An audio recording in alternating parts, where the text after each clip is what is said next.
আসসালামু আলাইকুম বন্ধুরা, কেমন আছেন সবাই? আশা করি সবাই ভালো আছেন। আমি আপনাদেরকে একটা জিনিস দেখানোর জন্য নিয়ে আসছি।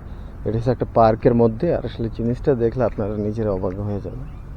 তো চলুন কথা না বাড়িয়ে আমি সামনে এগোতে থাকি। সামনে দেখতে পাচ্ছেন একটা খুব সুন্দর একটা গাছ দেখা যাচ্ছে, আর গাছটার মধ্যে হয়েছে একটা ছোট্ট একটা ঘর।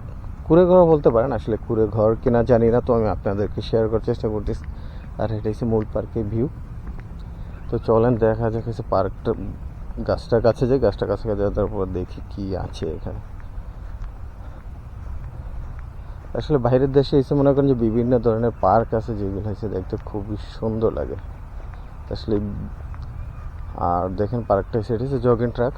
মানুষ এখানে এসে এক্সারসাইজ করার জন্য আসে, যেহেতু আজকে রোদ নাই। আর এই গাছটা হচ্ছে একটা কৃষ্ণচূড়া গাছ। গাছটার ভিউ দেখেন, গাছটার ভিউ দেখছেন? এসে গাছটার ভিউ।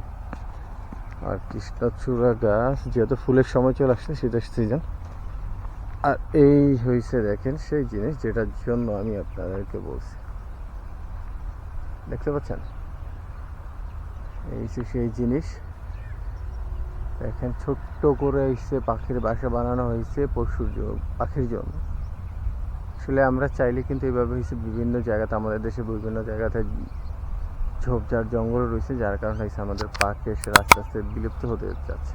আমরা চাইলে কিন্তু এইভাবে তাদেরকে সংরক্ষণ করতে পারি, এমনকি তাদেরকে বাঁচাতে পারি। একটা সময় ছোটোবেলায় ছিল হচ্ছে পাখির কণ্ঠে আসলে গান না শুনলে ঘুম ভাঙতো না। এখন বর্তমানে ডিজিটাল সময় আসার পরে আর সেগুলো কিছুই নেই। আসলে এটাই বাস্তবতা।